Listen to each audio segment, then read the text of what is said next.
All right, so this is Jeep Update 31. I got my BDS 4-inch lift put on, and I cannot believe how much height I gained from this lift. I didn't even mean to gain this much height. So prior to the installation of this lift, the lift that I had on, I thought was a 4-inch lift, 2.5-inch springs and 1.5-inch shackles.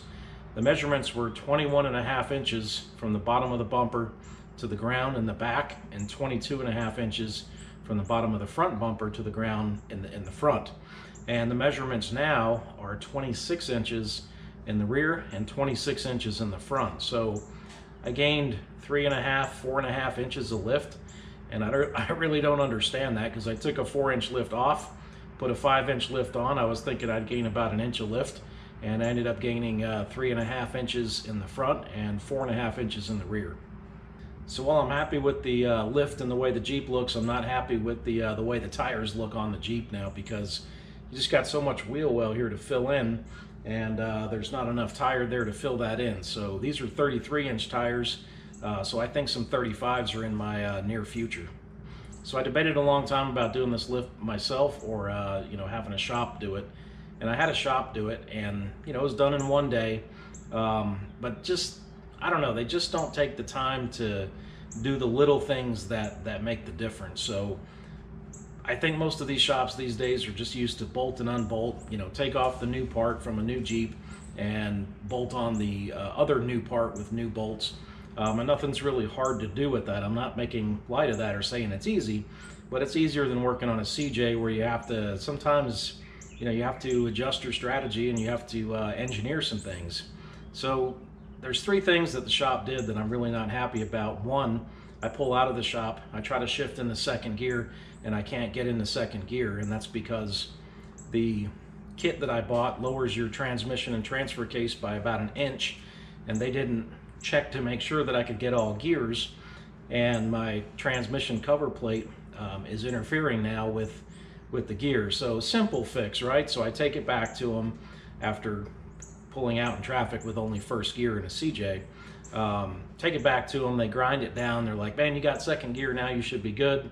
And bottom line, I get it home. It was late, it was cold, they were already way past the closing time, so I just let it go and brought it home. The second thing that they did, or didn't do, is they didn't mount the front spring hangers, and I really don't know why they didn't do this. And the guy showed me, he's like, well, your steering box brace is getting in the way of the bracket. And I said, well, just cut it. All you got to do is cut one of the gussets out. It's still a much stronger, heavier duty spring mount than the factory spring mount. And he's like, yeah, we don't really do that here. So disappointment number 2 with that. The third disappointment is that they didn't install the extended brake line on the back. And the reason they didn't, what they told me, is that, hey, we couldn't get it off. So here's the old brake line, here's your front spring hangers, and have fun getting in the second gear. And fourth was a little touchy as well. So this is the second time that I've had my Jeep in a shop, and both experiences have been very similar. It's like they don't want to do the complete job. They don't want to take the extra few minutes to make it right. So I took my transmission cover plate off, took my shifter off, and I went ahead while it was apart to that point and tried to get rid of some of the slop in my my gear shifter where it attaches to the transmission. And this repair took all of about 10 minutes to do, probably total of about 30 minutes to take it off the Jeep, bring it downstairs, grind that area down a little bit. I marked it with a pen where I needed to grind it, and do it the right way. Put it back together with new parts, new shifter to transmission parts, and I don't know, it's not that much more extra effort to do it right. So just not been my experience at these local shops. All right, let me show you a couple of things on the Jeep. It looks really good. The suspension looks great, and again, overall, I'm really happy with the way it turned out. I just wish the shop would have taken the time to do those extra couple of things, and they just don't do it. And they flat out told me, hey, we don't do it. So don't really understand that one, but let me show you guys a couple things on the Jeep, because it's really cool and it looks really nice. All right, from the ground to the bottom of the front bumper, 26 inches, and that used to be 22.5. So that's 3.5 inches of height gain there. So there's the new spring packs. You would think they would take those stickers off, but of course not. New spring packs look great. I got new mounting plates, new U-bolts, and on both sides they look good. Don't look at that clump of wires right there. I got to fix that. New steering stabilizer, and then sway bar extensions. You can see those there.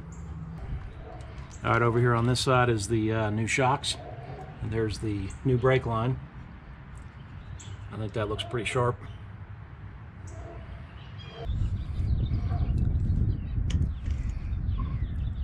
So we're at 26 inches in the rear as well.